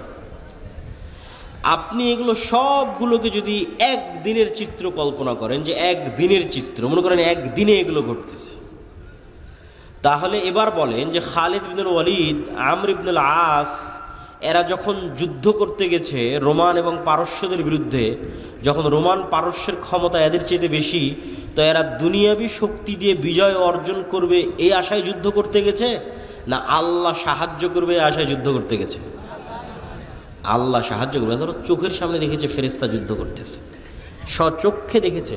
আল্লাহ কোরআনে বলেছেন 5000 ফেরেশতা অবতীর্ণ করেছি, 3000 অবতীর্ণ করেছি, 1000 অবতীর্ণ করেছি। বদর, উহুদ, খন্দক, হুনাইনের যুদ্ধে আল্লাহ ফেরেশতা অবতীর্ণ করেছে। কোরআনের আয়াত সাহাবীদের চাক্ষুষ চোখে দেখা যে ফেরেশতারা যুদ্ধ করতেছে। আর যার ইমানই দুর্বল ফেরেশতার অস্তিত্বের উপর, আল্লাহর শক্তি এবং ক্ষমতার উপর, পরকালের উপর, সে চিন্তা করবে যে না আমাকে মন্দির পাহারা দিয়ে ক্ষমতায় যেতে হবে। আর যদি ইমান বিল গায়েব মজবুত থাকে তাহলে কোনোদিন সে আদর্শে কম্প্রোমাইজ করবে না, তাতে ক্ষমতা আসুক আর যাক, কেননা সে জানে যে মূল ক্ষমতা কার হাতে? আল্লাহর হাতে। এবং ফেরেশতার ওপর যদি ইমান মজবুত থাকে, আল্লাহর ওপর যদি ইমান মজবুত থাকে, এগুলো তখন সে বুঝবে। দেখেন রাসূল সাল্লাল্লাহু আলাইহি ওয়াসাল্লাম কি বলছে, যে দাজ্জাল 40 দিন পৃথিবীতে থাকবে। পৃথিবীর এমন কোনো শহর নাই, বন্দর নাই, নগর নাই যেখানে দাজ্জাল প্রবেশ করবে না। কিন্তু মক্কা এবং মদিনায় দাজ্জাল প্রবেশ করতে পারবে না। তো মক্কা এবং মদিনায় দাজ্জাল প্রবেশ করার চেষ্টা করবে না? করবে না? করবে না? করবে। রাসূলুল্লাহ বলছে প্রত্যেক যতবার দাজ্জাল মক্কা মদিনায় প্রবেশ করার চেষ্টা করবে, ততবার মক্কা মদিনার রাস্তায় উন্মুক্ত তরবারি হাতে ফেরেশতারা তাকে প্রতিরোধ করবে। আল্লাহু আকবার। আল্লাহর নবী বলেনি যে মানুষ প্রতিরোধ করবে, ফেরেশতা প্রতিরোধ করবে উন্মুক্ত তরবারি হাতে। যে ফেরেশতার অস্তিত্বের প্রতি ইমানই নাই। তো কেমনে আল্লাহর সাহায্যের আশা করবে যে না আল্লাহর সাহায্যে ফেরেশতা আসতে পারে? ইমানই তো নাই, কেমনে আশা করবে? তখন চিন্তা করবে যে না আমাকে কম্প্রোমাইজ করতে হবে, আমি তো এটা না করলে ভোট পাবো না, ওইটা না করলে তো মানুষ সায় দিবে না, অতএব এটাই ছাড়, ওইটাই ছাড়, ওইটাই ছাড়। দিন শেষে ইসলামীবাদ, ইসলামী আর নাই। তো ইমান বিল গায়েব, এর উপর ইমান মজবুত হতে হবে। ইমান বিল গায়েবের একটা বড় অংশ হচ্ছে পরকাল। পরকাল মানে মৃত্যুর পর পুনরুজ্জীবন। তো মৃত্যুর পর পুনরুজ্জীবনের আলোচনায় যাওয়ার আগে ফেরেশতার আলোচনায় আর দুটো কথা। ফেরেশতার অস্তিত্ব যে আছে আপনি কেমনে বুঝবেন? ঠিক আছে ভাই, মানলাম, বিশ্বাস করলাম আপনার কথা আব্দুল্লাহ ভাই, যে নূর চোখে দেখি না, তাও নূর আছে পৃথিবীতে, আমার সাথে ফেরেশতা আছে, আমাদের এখানে সবার সাথে ফেরেশতা আছে, বিশ্বাস করলাম। কিন্তু তাও বাস্তব ইন প্র্যাকটিক্যাল লাইফ লিয়াতমাইন্না কলবি, অন্তরের প্রশান্তির জন্য বিশ্বাস বাস্তবে পরীক্ষা করে দেখতে চাই ফেরেশতা আছে কিনা। তো বাস্তবে ফেরেশতার অস্তিত্ব বোঝার একটা পরীক্ষা দিয়ে যায়, যাতে আপনি বুঝতে পারেন যে হ্যাঁ ফেরেশতা আছে। তো আমাদের যখন এসএসসি এবং এইচএসসি পরীক্ষা থাকতো, সকাল 8টা 10টার মধ্যে পরীক্ষার হলে ঢুকতে হবে, ওইটার যে একটা টেনশন বা একটা তাড়া কাজ করতো, ঠিক যদি কারো ফ্লাইট থাকে, প্লেন থাকে, বিমান থাকে, ট্রেন থাকে, তাহলে ওইটা ধরার জন্য যে ব্রেনে তাড়া কাজ করে, নিয়তের মজবুতি কাজ করে, আপনি একদিন ওই রকম নিয়ত করবেন যে আজকে ফজরে উঠবো। বেশি দিন করতে বলিনি, একদিন, আজকে রাতে করতে পারেন। কীরকম নিয়ত? ঠিক বিমানে ফ্লাইটের টিকিট থাকলে যেরকম নিয়ত করেন, পরীক্ষা থাকলে যেরকম নিয়ত করেন, ট্রেনের টিকিট থাকলে যেরকম নিয়ত করেন, ওই রকম নিয়ত যেন আজকে ফজরের 5টার সময় আজান দেবে, ফজরের সালাতে 5টার সময় উঠতেই হবে, নিয়ত শক্ত করবেন। এমনি ওই মনে করলাম যে ফজর উঠবো, চলো ফোনে অ্যালার্ম দিই, ওটার কথা বলিনি। ফোনে তো অ্যালার্ম দেওয়া লাগবে না, কেননা পৃথিবীতে কারা আছে? কারা আছে? ফেরেশতা আছে। তো ফোনে কেন অ্যালার্ম দেবেন? মানুষকে কেন বলবেন যে আব্দুর রহমান জিহাদি সাহেব আমাকে ফজরে ডেকে দিয়েন? কেন ফজরে তুলে দেওয়ার জন্য কে আছে? ফেরেশতা আছে। ফেরেশতা তো পৃথিবীতে আছে। মানুষকে কেন বলতে যাবেন যে আমাকে ফজরের বেলা উঠিয়ে দিবেন? ফেরেশতা উঠিয়ে দিবে।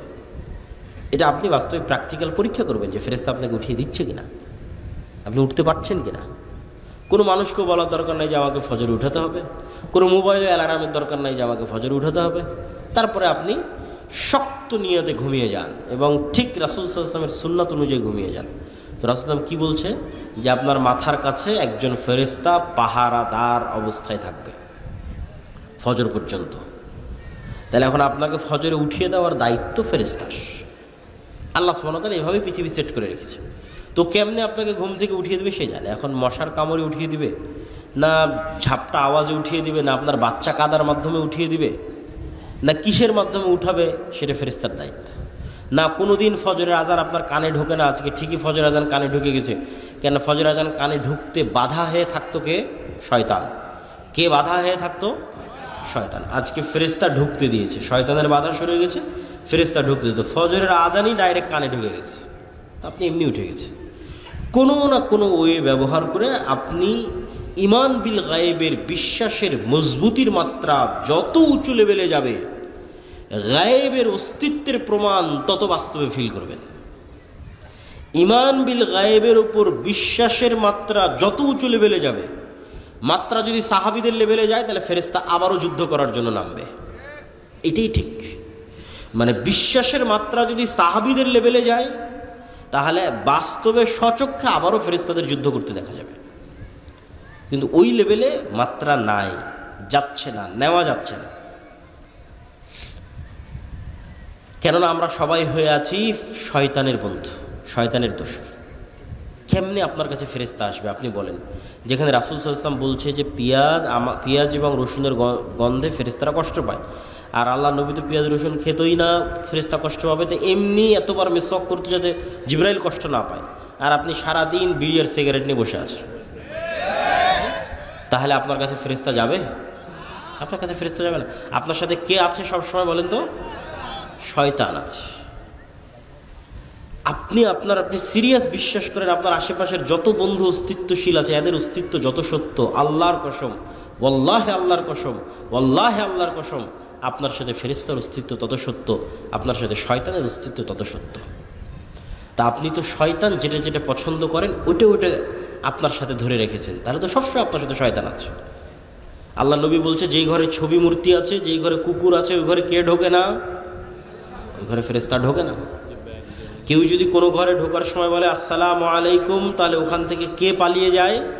শয়তান পালিয়ে যায়। আর যদি আসসালামু আলাইকুম না বলে, তাহলে শয়তান আরও ডাক দেয় যে আসো এখানে থাকো। তাহলে আপনার কাজের মাধ্যমে আপনি কাকে বন্ধু বানিয়ে রেখেছেন আপনি ভালো জানেন। ফেরেশতারা পবিত্রতা পছন্দ করে। কোনো একটা মানুষ যদি অজু ভাঙলেই অজু করে এরকমও যদি কোনো মানুষ পৃথিবীতে থাকে, তাহলে ওই মানুষ দুনিয়াতে থাকা অবস্থায় ফেরেশতাদের মতো স্বভাব অবলম্বন করতেছে। আছে দুনিয়াতে কিন্তু আসলে ফেরেশতা। কেননা ফেরেশতারা যেমন সবসময় পবিত্র ও পবিত্র। আর একজন পেশাব থেকে যত্ন নেয় না, কোথায় দাঁড়িয়ে পেশাব করছে, কোথাও পেশাব নিয়ে পানি নিচ্ছে না, তাহলে ওর সাথে সবসময় কে আছে? শয়তান। তাহলে ও কীভাবে হেদায়েত প্রাপ্ত হবে? আর ওর আন্দোলন মিছিলে আর কীভাবে আল্লাহর সাহায্য নেমে আসবে? আর ওর ভোটে কীভাবে আর ইসলাম বিজয় হবে? গায়েবের মদদ ছাড়া, কেননা এটা আল্লাহর দিন, গায়েবের মদদ, অদৃশ্যের সাহায্য ছাড়া ইসলামের বিজয় সম্ভব নয়। দুনিয়ার লজিকে মুসা আলাইহিস সালাম কোনোদিন ফিরআউনের উপর বিজয় লাভ করবে না, সম্ভব নয়। গাজার মানুষের চেয়ে দুর্বল ছিল মুসা আলাইহিস সালাম। দুনিয়ার লজিকে বিজয় সম্ভব নয়, কিন্তু মুসার বিজয় সম্ভব হয়েছে আল্লাহর শক্তিতে, আল্লাহর ক্ষমতায়। পৃথিবীর সব নবী রাসূল যুগে যুগে যা হয়েছে সব আল্লাহর সাহায্য, আল্লাহর শক্তি, আল্লাহর ক্ষমতা, আল্লাহ তার ফেরেশতাদের দিয়ে সাহায্য করেছে। আর তাদের ঈমানের মাত্রা ওই লেভেলে ছিল। তো ঈমান বিল গায়েবের আরেকটা অংশ, যেটা একটু না বললেই নয়, সেটা হচ্ছে পরকাল। এই পরকালের কথাটুকু বলে আমরা বক্তব্যের শেষের দিকে যাব। পরকাল মানে মৃত্যুর পর জীবিত হওয়া। আপনারা কোনোদিন দেখেছেন কোনো মৃত মানুষকে জীবিত হতে? একটু কথা বলেন, কোনো মৃত মানুষকে জীবিত হতে দেখেছেন? দেখেননি। এখন যদি কোনো মৃত মানুষ কবর থেকে উঠে আসে, বিশ্বাস করবেন? বিশ্বাস করবেন না, মনে হয় অবিশ্বাস্য। আচ্ছা, আজ থেকে 100 বছর আগে যদি আপনাকে বলা হতো যে আপনার কথা আপনি এখানে বলবেন, আমেরিকায় শোনা যাবে, বিশ্বাস করতেন? বিশ্বাস করতেন না।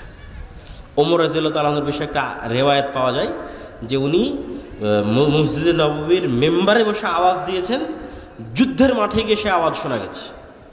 ইরাকে, সিরিয়ায় যুদ্ধের মাঠে আওয়াজ শোনা গেছে।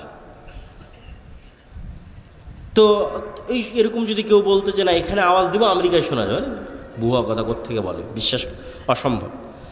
তো বিজ্ঞানের মাধ্যমে আমি মনে করি, আমার এই ধারণা ভুল হতে পারে, সায়েন্স অ্যান্ড টেকনোলজির মাধ্যমে আল্লাহ গায়েবের পর্দাগুলোকে সরিয়ে দিচ্ছে। বহুদিন যাবৎ এগুলো সব গায়েব ছিল, এই গায়েবের পর্দাগুলো সরে যাচ্ছে। কিয়ামত যত নিকটে আসবে গায়েবের পর্দা তত দ্রুত সরতে থাকবে। গায়েবের পর্দা সরতে সরতে সরতে সরতে কোন লেভেলে যাবে জানেন? পৃথিবীর সবচেয়ে বড় গায়েব, যে মৃত মানুষ জীবিত হবে, এটাও মানুষ স্বচক্ষে দেখবে। এই দুনিয়াতে মানুষ স্বচক্ষে দেখবে যে মৃত মানুষ জীবিত হচ্ছে। কিয়ামত হওয়ার আগে, আমি কিয়ামত হওয়ার পরের কথা বলি না। গায়েবের পর্দা অলরেডি সরাসরি হয়ে গেছে। তো এই গায়েবের পর্দা সরতে সরতে সরতে সরতে সরতে সরতে সরতে সরতে ওই জায়গায় গিয়ে ঠেকবে যে মানুষ দেখবে মৃত মানুষ জীবিত হচ্ছে। তো মৃত মানুষকে জীবিত করা, আল্লাহ ডাল ভাত করার পরেই কিয়ামত দেবেন। মৃত মানুষ জীবিত হওয়া এটা গায়েব, আপনার কাছে ইম্পসিবল মনে হচ্ছে, কিন্তু পৃথিবীতে এটা আল্লাহ সুবহানাহু ওয়া তাআলা ডাল ভাত করে দেবেন। এই জন্য আগেও কয়েকবার এটাকে ডাল ভাত করা আছে। কিভাবে? এমনি তো ঈসা আলাইহিস সালাম আসার আগে বিভিন্ন ঘটনাক্রমে অসংখ্য মানুষকে মৃত্যুর পর জীবিত করা আছে, অসংখ্য মানুষকে। প্রথমে ইব্রাহিম আলাইহিস সালাম বলল বিশ্বাস হয় না যে মরা মানুষ জীবিত হতে পারে।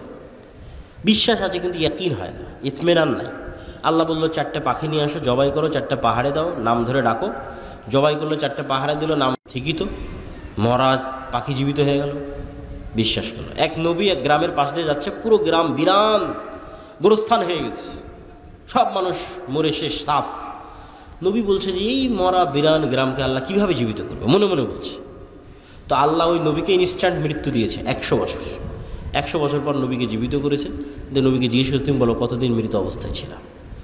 মুসা আলাইহিস সালাতু ওয়াস সালামকে বানু ইসরাঈল বলল লান নারাল্লাহ হাত্তা লান নুমিনা বিকা হাত্তা নারাল্লাহ জাহরাতান, আমরা ততক্ষণ পর্যন্ত ঈমান আনয়ন করব না আল্লাহকে যতক্ষণ না দেখব। মুসা আলাইহিস সালাম 70 জনকে নিয়ে তুর পাহাড়ে গেল, আল্লাহর তাজাল্লিতে সবগুলো স্পট ডেড, ইনস্ট্যান্ট মরে গেছে। মুসা আলাইহিস সালাম আল্লাহর কাছে দোয়া করলো, সুম্মা বা'আসনাকুম মিন বা'দি মাউতিকুম, তোমাদের মৃত্যুর পর তোমাদের পুনরায় জীবিত করে দিলাম। তারপর আসহাবে কাহফের ঘটনা, 309 বছর প্রায় মৃত, কিন্তু মানুষ দেখলে মনে করবে জীবিত। আর এবার ঈসা আলাইহিস সালাম, মৃতকে জীবিত করা ডাল ভাত। ঈসা আলাইহিস সালাম মৃতকে জীবিত করা, ঠিক আপনি বাড়িতে যেমন ডাল আর ভাত রান্না করেছেন এরকম। ঈসা আলাইহিস সালাম যে কোনো একটা মাটি নিবে, আল্লাহ কোরআনে বলেছে, কোরআন আছে, যে কোনো একটা মাটি নিবে, মাটি নিয়ে বিসমিল্লাহ, মাটিতে ফু দিবে, জীবন্ত পাখি হয়ে আকাশে উড়ে যাবে। বলেন আল্লাহু আকবার। রাত দিন উনি মানুষকে করে দেখিয়েছে। কবরের পাশে যাবে মৃত মানুষ, বিইজনিল্লাহ, আল্লাহর আদেশে জীবিত হয়ে যাবে, মানুষ জীবিত হয়ে যাবে। অন্ধ মানুষ, বিসমিল্লাহ বিইজনিল্লাহ, আল্লাহর আদেশে চক্ষুষ্মান হয়ে যাবে, চক্ষুষ্মান হয়ে যাবে। তাহলে ঈসা আলাইহিস সালামের হাতে মৃতকে জীবিত করা ছিল এক প্রকার আপনার বাড়িতে যেমন আপনি ডাল এবং ভাত রান্না করেন, এটা যেমন ইজি, ঠিক তেমন ইজি। এবার গায়েবের পর্দা খুলতে খুলতে খুলতে খুলতে কিয়ামতের পূর্ব মুহূর্তে আসবে দাজ্জাল। দাজ্জালকে আল্লাহ এই ক্ষমতা দিয়ে দিবে। দাজ্জাল মানুষকে বলবে যে আমাকে আল্লাহ হিসেবে বিশ্বাস হয় না, তো তোমার দাদা কতদিন আগে মারা গেছে? তো বলে আমার দাদা 10-15 বছর আগে মারা গেছে। তোমার বাপ? আমার বাপ 5 বছর আগে মারা গেছে। ঠিক আছে, তোমার বাপ আর তোমার দাদাকে আমি নিয়ে আসতেছি কবর থেকে উঠিয়ে। এবং বাস্তব সত্য কবর থেকে জীবিত উঠে তার বাপ এবং দাদা তার সামনে এসে হাজির হয়ে যাবে। তো আজ থেকে 100 বছর আগে ঠিক আপনার কাছে যেমন কোনো মানুষের 100 বছর আগে মারা যাওয়া কোনো মানুষকে যদি বলেন আমার এখন কথা ডাইরেক্ট আমেরিকায় শোনা যাচ্ছে, তো ইম্পসিবল। তো ঠিক আজ থেকে জানি না, হয়তো কাল পরশুর মধ্যে হতে পারে, কেন কিয়ামতের ঘটনার কোনো সময়সীমা কেউ জানে না, 500 বছরের মধ্যে হতে পারে। মানুষ দেখবে যে তার বাপ দাদা, তার আত্মীয় স্বজন, মৃত আত্মীয় স্বজন কবর থেকে জীবিত অবস্থায় উঠে আসতেছে। তো কিয়ামত ঘটার আগেই মৃত ব্যক্তিকে জীবিত করাকে ডাল ভাত বানিয়ে দেওয়া হবে মানুষের হাত দিয়ে। তাহলে আল্লাহ পারবে না মানুষকে জীবিত করতে? কি বলে? আরে একবার ঈসা আলাইহিস সালাম মৃতকে জীবিত করেছে, আর একবার দাজ্জাল মৃতকে জীবিত করবে, মানুষ মৃত মানুষকে জীবিত করবে। আর আল্লাহ পারবেন না মৃতকে জীবিত করতে? এই জন্য বলছি যে এগুলো গায়েবের পর্দা উন্মোচন হয়ে যাচ্ছে। আপনার কথায় আমার কথা এখন আমেরিকায় শোনা যাচ্ছে, আর আল্লাহ শুনতে পাচ্ছেন না। আমার কথা অটোমেটিক সব রেকর্ড হয়ে থেকে যাচ্ছে, লাইভ হয়ে থেকে যাচ্ছে, দেখা যাচ্ছে, আর আল্লাহ সুবহানাহু ওয়া তাআলা পারবেন না। আমার ফিঙ্গারপ্রিন্ট দিয়ে মানুষ আমাকে অপরাধী হিসেবে ধরে ফেলতেছে, কারো ফিঙ্গারপ্রিন্টের সাথে মিলে না। আমি এখানে যদি এখন ছাপ দিয়ে চলে যাই, তাহলে এখানে যে আমি ছাপ দিয়েছিলাম এটা এরপরে যদি কেউ ছাপ না দেয়, কালকে এটা ফরেন্সিক রিপোর্ট করলে বের হয়ে যাবে যে ওই আবদুল্লাহর পাসপোর্টও এখানে ছাপ দিয়েছিল। তাহলে এই হাতের মধ্যে এমন কি আছে, যদি আল্লাহ কিয়ামতের মাঠে যদি বলে যে হ্যাঁ এই হাত কথা বলো, এগুলো সবগুলোর মধ্যে সেভ হয়ে আছে। কোনো কিছু পৃথিবী থেকে হারায় না, কোনো কিছু হারাচ্ছে না। হিসাব আল্লাহ সুবহানাহু ওয়া তাআলার হিসাব নেওয়া এবং পুনরায় পরকাল বাস্তবায়ন করা এত সহজ, এত বাস্তব। সম্মানিত উপস্থিতি, তাহলে ঈমান বিল গায়ব যখনই আপনি বিশ্বাস করে নেবেন যে হ্যাঁ পরকাল ঘটবে, না ঘটে গেছে, মরব না মরে গেছে, তাহলে এবার জীবনের সিদ্ধান্ত নেওয়া সহজ হবে। যে কোনো ইসলামী দল যখন মনে করে নেবে যে না আমরা সবাই শহীদ হয়ে গেছি, আমরা সবাই মারা গেছি, কেন এই জীবনের তো কোনো মূল্য না ইসলামের দৃষ্টিতে। আল্লাহ, মৃত্যু মানে আল্লাহর সাথে সাক্ষাৎ। তো যখনই আপনি পরকালকে অতীত ধরে নেবেন, তখন আপনার সব সিদ্ধান্ত দেখবেন সঠিক সিদ্ধান্ত নিচ্ছেন, বিজয় দ্রুত আসতেছে। আর যখন ধরে নেবেন না এই দুনিয়ায় সব কিছু, দুনিয়া দিয়ে আমার সব কিছু করে শেষ করতে হবে, তাহলে আর এই ইসলামের বিজয়ও আপনার হাত দিয়ে সম্ভব নয়, আর আপনার বাস্তব জীবনেও আপনি সাকসেসফুল হতে পারবেন না।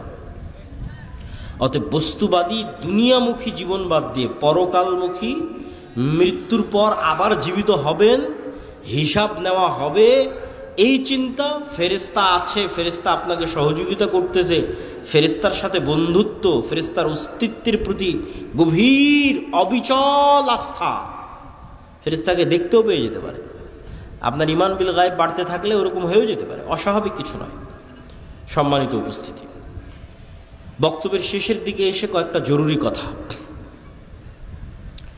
আল জামিয়া সালাফিয়া আদ-দাওয়া ইলাল্লাহ, মাসিক আল ইতিসাম, মাকতাবাতুস সালাফ, এগুলোর নাম আপনারা কখনো শুনেছেন কিনা, শোনেন কিনা জানি না। হয়তো এমনি দাওয়াত দেন, বক্তব্য দিতে আসি চলে যায়। এই যে আজকে এসেছি, আবার কবে আসবো কোনো গ্যারেন্টি আছে? বলেন আছে? মৃত্যু হয়ে যেতে পারে। আর এই সারা বাংলাদেশের কত গ্রাম, কত জেলা, কোন জায়গায় আবারও যাওয়া হবে আর কোন জায়গায় আবারও যাওয়া হবে না, কোনো গ্যারেন্টি নেই।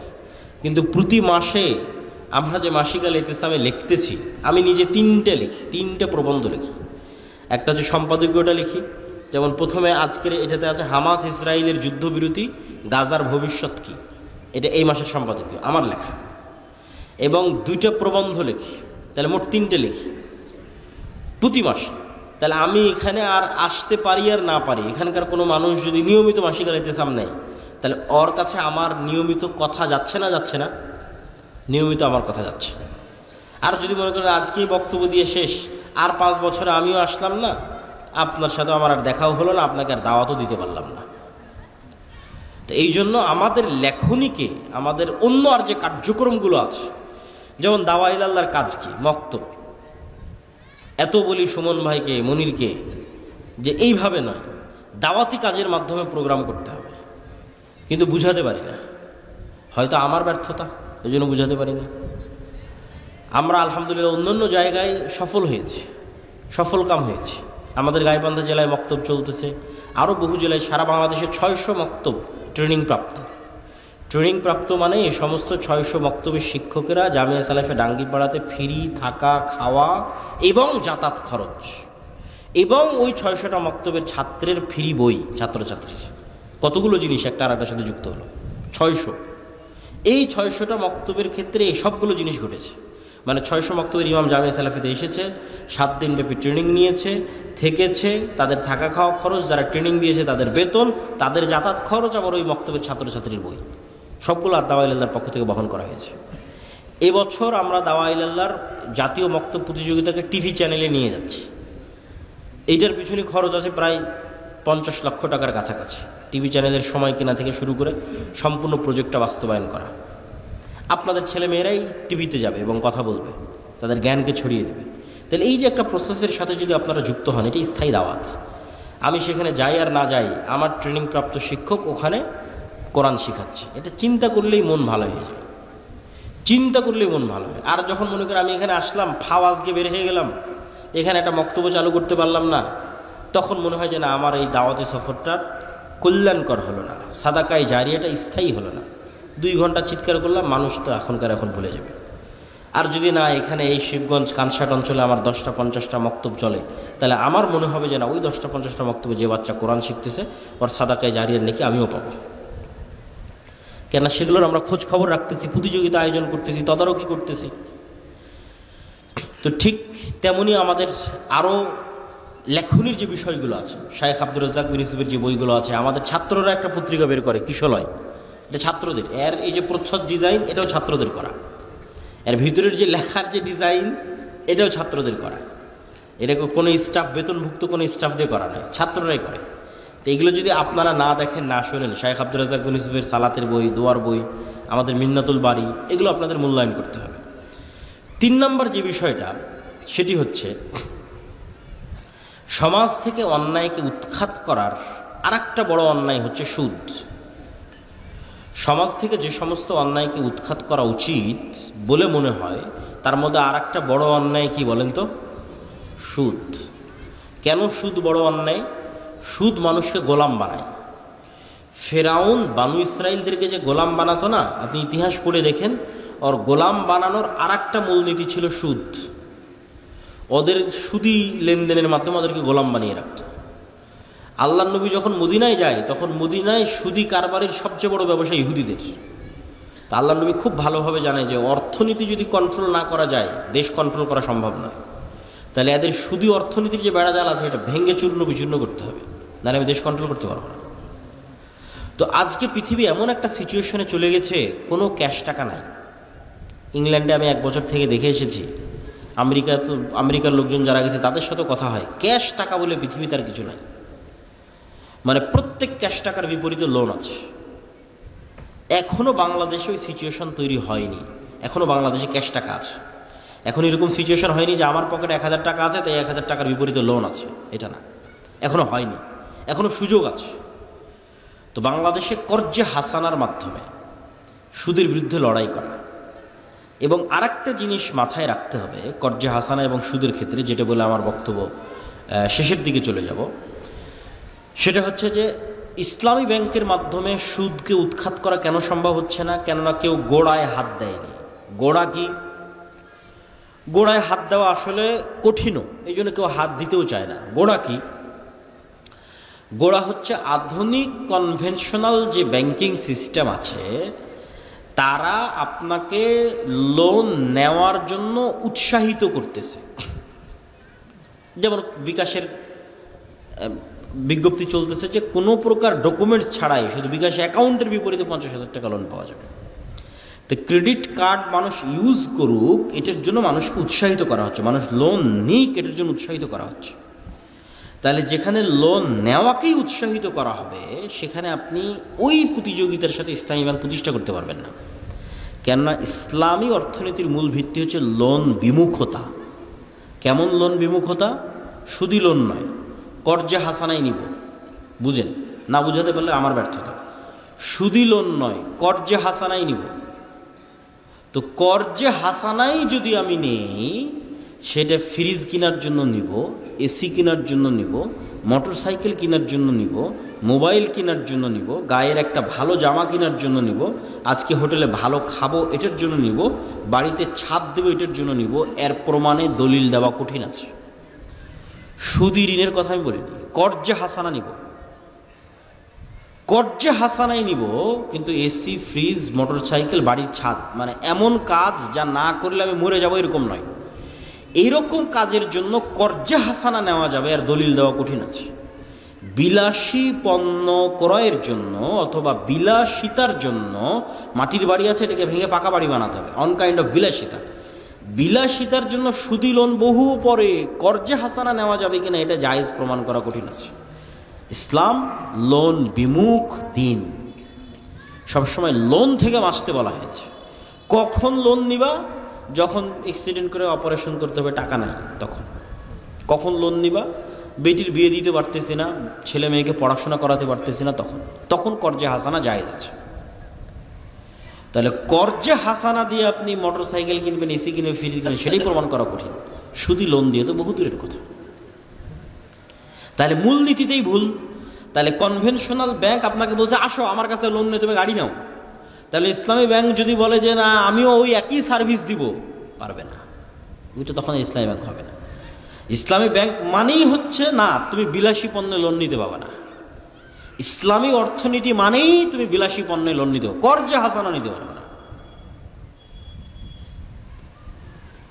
তুমি কর্জে হাসানা নিতে পারো বিপদে পড়ে, অথবা ব্যবসার জন্য, হয় ইনভেস্টমেন্ট আর না বিপদে পড়ে কর্জে হাসানা। আর যে অবস্থায় আছো অল্পে তুষ্ট থাকো, ধৈর্য ধারণ করো। ব্যবসায় ইনভেস্ট করার জন্য কর্জে হাসানা নিতে পারে, কিন্তু এসি নিবে এই জন্য কর্জে হাসানা না। অল্পে তুষ্ট থাকো, ফ্যান চলতে চলে, ফ্যান নাই হাত পাখা দিয়ে বাতাস করে এর উপর তুষ্ট থাকো। নিজের ইনকাম দিয়ে, লোন ছাড়া নিজের ইনকাম দিয়ে যেদিন সামর্থ্য হবে তোমার এসি কেনার, সেদিন কিনবা। তোমার কেনার ফ্যান হবে সেদিন কিনবা। এটা হলো ইসলামের মূলনীতি। তো যাক, আমাদের কর্জে হাসানা একটা কার্যক্রম আমরা শুরু করেছি। এইটাতে যেমন আমরা কর্জে হাসানা দিচ্ছি এবং আমরা ওই সিস্টেমে দিচ্ছি, হয় বিপদগ্রস্ত না হয় ব্যবসায় ইনভেস্ট, এই দুইটা ক্যাটাগরি ছাড়া কর্জে হাসানা নাই। পাশাপাশি যে সমস্ত মানুষ ব্যাংকে টাকা রাখে কিন্তু সেখান থেকে বেনিফিট চায় না, তাদেরকে আমরা উৎসাহিত করতেছি যে আমাদের এই ফান্ডে আপনারা টাকা জমা রাখেন, যেটা আপনি যখন চাইবেন তখন ফেরত নিতে পারবেন।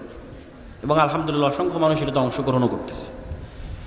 তো কর্জে হাসানা প্রজেক্ট, দাওয়াইল আল্লাহর মক্তব প্রজেক্ট এবং আল জামিয়া সালাফিয়া, এবং বিশেষ করে আগামী 6-7 নভেম্বরের সালাফি কনফারেন্স, মাসিক আল ইতিসাম এবং আমাদের বই পুস্তক, ফিলিস্তিনের উপর বই আছে, রিজিকের উপর বই আছে, এগুলোকে গুরুত্ব দেওয়ার উদাত্ত আহ্বান জানিয়ে আজকের সংক্ষিপ্ত বক্তব্য এখানেই শেষ করছি।